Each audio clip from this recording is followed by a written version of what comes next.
성부와 성자와 성령의 이름으로 우리 주 예수 그리스도의 은총과 하느님의 사랑과 성령의 치료가 여러분 모두와 함께 사랑합니다. 오늘은 7월 17일이고요. 연중은 제15주간 수요일입니다.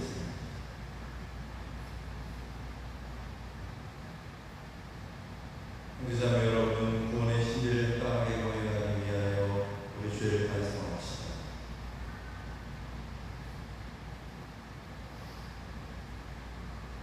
전능하신 하나님과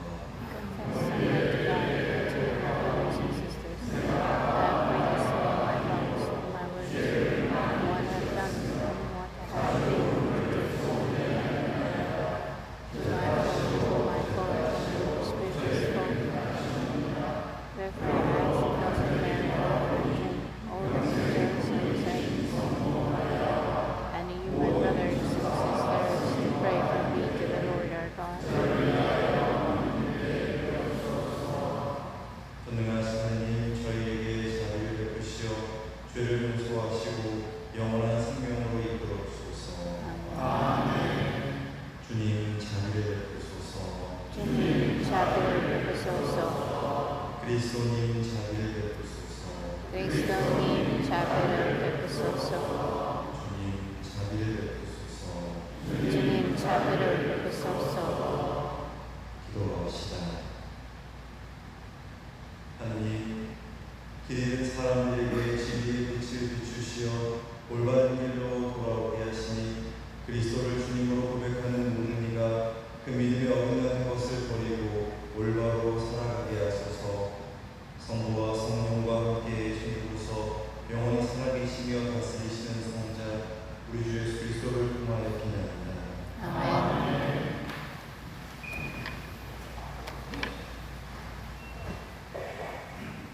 이사야서의 말씀입니다. 주님께서 이렇게 말씀하십니다. 그래 나야 내 진노 밖에 있나 하시되 그 손에 들린 몽둥이는 나의 분노이다. 나는 그를 무도한 민족에게 보내고 나를 거룩히 한 백성을 거슬러 명령을 내렸으니 약탈질을 하고 강탈질을 하며 그들을 길거리의 진흙처럼 짓밟게 하려는 것이었다. 그러나 그는 그렇게 생각하지 않고 그러한 뜻을 마음에 품지도 않았다. 오로지 그 마음속에는 멸망시키려는 생각과 적지 않은 수의 민족들을 파멸시키려는 생각뿐이었다. 그는 이렇게 말한다. 나는 내 손의 힘으로 이것을 이루었다. 나는 현명한 사람이기에 내 지혜로 이루었다. 나는 민족들의 경계선을 치워버렸고 그들의 재산을 빼앗았으며 왕좌에 앉은 자들을 힘센 장사처럼 끌어내렸다. 내 손이 민족들의 재물을 새 둥지인 양 움켜잡고 버려진 알들을 거두어들이듯 내가 온 세상을 거두어들였지만 날개를 치거나 입을 열거나 제잘거리는 자가 없었다. 토끼가 토끼질하는 사람에게 뽐낼 수 있느냐? 톱이 톱질하는 사람에게 의식될 수 있느냐? 마치 몽둥이가 저를 들어올리는 사람을 휘두르고 막대가 나무도 아닌 사람을 들어올리려는 것과 같지 않느냐? 그러므로 주 만군의 주님께서는 그 비대한 자들에게 질병을 보내어 야이게 하시리라. 마치 불로 태우듯 그 영화를 불꽃으로 태워버리시리라. 주님의 말씀입니다.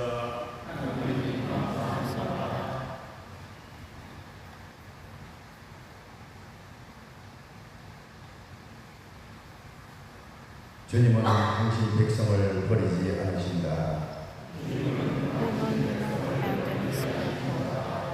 주님, 그들이 당신 백성을 짓밟고 당신의 소유를 괴롭히나이다. 과부와 이방인을 살해하고 고아들을 학살하나이다.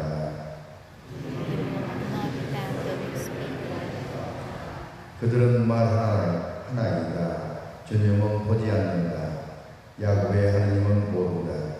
미혹한 백성들아 깨달아라. 미련한 자들아 언제 깨우치려느냐. The Lord will not abandon his people. 길을 심으신 분이 듣지 못하신단 말이냐. 눈을 빚으신 분이 보지 못하신단 말이냐. 민족들을 징계하신 분이 벌하지 못하신단 말이냐. 사람들을 가르치신 분이 알지 못하신단 말이냐. The Lord will not abandon his people. 주님은 당신 백성을 버리지 않으시고 당신 소유를 저버리지 않으신다. 재판이 정의로 돌아오리니 마음 바른 이 모두 그 뒤를 따르리라. The Lord will not abandon his people. 모두 섬기자. 할렐루야. 하늘과 땅의 주이신 아버지 찬미 받으소서. 아버지는 하늘나라의 신비를 설부지들에게 드러내 보이셨나이다. 할렐루야. 주님께서 여러분과 함께 원사의 영광과 함께 마태오가 전한 거룩한 복음입니다. 우리 주여 그때 예수님께서 이렇게 말씀하셨다. 아버지, 하늘과 땅의 주님, 지혜롭다는 자들과 슬기롭다는 자들에게는 이것을 감추시고 철부지들에게는 드러내 보이시니 아버지께 감사드립니다. 그렇습니다, 아버지. 아버지의 선하신 뜻이 이렇게 이루어졌습니다. 나의 아버지께서는 모든 것을 나에게 넘겨주셨다. 그래서 아버지 외에는 아무도 아들을 알지 못한다. 또 아들 외에는, 그리고 그가 아버지를 드러내 보여주려는 사람 외에는 아무도 아버지를 알지 못한다. 주님의 말씀입니다. 주님 찬미합니다.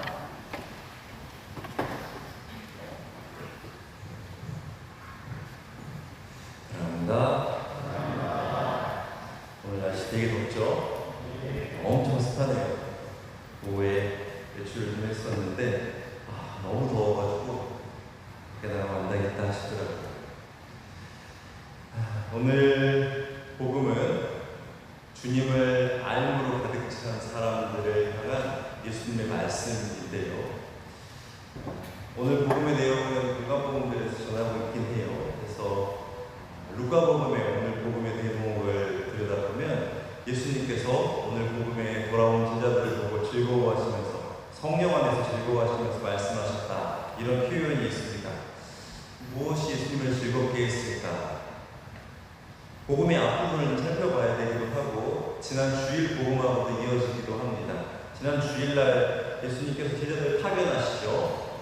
그 다음의 내용입니다. 지난 주일 마르코 복음이었고 오늘은 마태오 복음이지만 내용은 같은 부분입니다. 그래서 제자들을 둘씩 짝지어서 파견하시면서 사람들에게 평화를 전하고 병자를 고쳐주고 하느님 나라가 가까이 왔음을 선포하게 하셨던 거죠.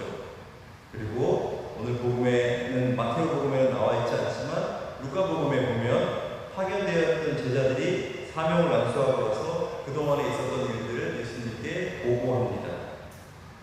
정리하면 예수님께서 성령 안에서 즐거워하셨던 이유가 당신께서 파견한 제자들이 예수님을 믿고 하느님의 뜻을 깨달아서 깨달은 바에 부합하는 삶을 실천하고 돌아왔기 때문에 예수님께서 기뻐하셨던 겁니다. 그래서 예수님께서 이렇게 말씀하시며 하느님께 감사기도를 바치시죠. 아버지, 하늘과 땅의 주님, 지혜롭다는 자들과 슬기롭다는 자들에게는 이것을 감추시고 철부지들에게는 드러내 보이시니 아버지께 감사드립니다. 그렇습니다, 아버지. 아버지의 선하신 뜻이 이렇게 이루어졌습니다. 예수님은 당신 제자들을 철부지라고 부르셨어요. 제자들은 율법이라든지 종교의식을 엄격하게 수행하는 그런 사람들은 아니었죠. 그들은 지혜도 지식도 모두 부족하고 빈약했지만 그럼에도 불구하고 하느님 나라의 복음을 어린아이처럼 순수하게 믿고 받아들이고 실천하고자 했던 사람들이었습니다. 바로 이 철부지 제자들이 세상에서 예수님의 사명을 실천한 사람들이 됐고 그것이 예수님을 성령 안에서 즐겁게 했다라는 겁니다. 우리 또한 예수님의 철부지가 되어서 복음을 순수하게 믿고 받아들일 수 있어야 하겠죠. 예수님께서는 당신을 볼 수 있는 눈은 오로지 주님께 희망을 두는 철부지 같은 이들에게 주어졌다라고도 말씀하셨습니다. 복음에서 예수님께서 철부지와 비교하는 사람들, 곧 지혜롭다는 자들, 슬기롭다는 자들은 당대의 지식인들 혹은 권력인들을 의미합니다. 예언자라든지 임금이라든지 혹은 종교 지도자 같은 사람들을 말하는 거죠. 하지만 권력이나 지식이 전부가 아님을 예수님께서 보여주시는 겁니다. 예언자가 예언자답게 살고 임금이 임금답게 먼저 사는 게 먼저라는 거죠. 예언자가 예언자답게 살지 않고 임금이 임금답게 살지 못하면 자금의 우리나라처럼 선량한 사람들에게 피해를 주게 됩니다. 착각하고 살기 때문에 사람들에게 피해를 주면서도 그런 줄 모르고 자기가 옳은 줄 알죠. 덧붙여서 우리 또한 예수 그리스도를 믿는 신앙인이라면 신앙인답도록 살도록 노력해야 합니다. 정치자와 수도자는 맡겨진 양떼를 위해서 목숨까지 바칠 마음으로 그렇게 살아가야 하고 또 복음의 빛 아래에서 늘 깨어 있어야 하겠죠. 많은 신자분들은 각자의 가정과 일터에서 세상의 논리가 아니라 예수님의 논리로 복음의 가르침을 구체적으로 실천할 수 있는 용기가 필요할 겁니다. 신앙인이라는 말, 믿는 사람을 의미하죠. 믿음으로부터 신앙이 되는 겁니다. 그리고 신앙이 밑거름이 돼야만 삶으로 신앙이 드러나게 되는 겁니다. 그렇다면 우리는 무엇을 믿는가? 구체적으로 오늘 복음에 나오는 철부지처럼 순수하게 의심하지 않고 전적으로 믿어야 하는 게 무엇일까? 몇 가지를 꼽아보자면 하느님이 세상을 너무나 사랑하신 아버지 우리를 위해서 당신의 아드님을 내어주시고 그분이 사람이 되셔서 이 땅에 오셨고 우리 가운데 사셨다는 걸 믿는 겁니다. 나에게, 우리 가족에게 고통이 찾아오고 슬픔이 찾아오는 순간에도 하느님의 뜻을 헤아릴 수 있고 그것을 통해서 내가 더 하느님과 일치되고 또 나를 통해서 하느님의 뜻이 이루어진다라고 믿을 수 있는 것. 불의가 만연한 세상에 밝혀지는 작은 촛불 하나하나가 모이게 되면 분명 더 나은 세상이 올 거라는 믿음을 갖는 것. 바로 이런 믿음들이 우리 안에서 자라나고 싹틔울 때 그 믿음의 삶이 실천으로 이어지게 되는 겁니다. 우리의 발걸음을 하느님의 집인 이곳으로 이끌어 줄 것이고 다른 사람의 고통이 나의 고통처럼 느껴져서 그를 위해서 기도하게 될 것이고 또 불의에 맞서는 사람들에게 힘을 실어줄 수도 있을 겁니다. 교만한 마음, 이기심, 욕심, 질투, 미움 이런 것들에는 예수님을 모실 수 있는 자리가 없습니다. 이런 마음이 가슴 안에 가득 차 있으면 하느님의 뜻을 실천할 수 없어요. 그래서 예수님을 모시기에 그에 합당한 준비를 하는 것, 이것이 매일 사는 신앙인의 올바른 자세라고 할 수 있습니다. 우리의 마음을 어둡고 무겁게 하는 것들을 치워버리고 그곳에 사랑과 자비와 또 애덕의 실천이라는 아버지의 선한 뜻이 자라나게 해야겠죠. 그것이 철부지 같은 순수함으로 주님과 함께 살아가는 방법입니다.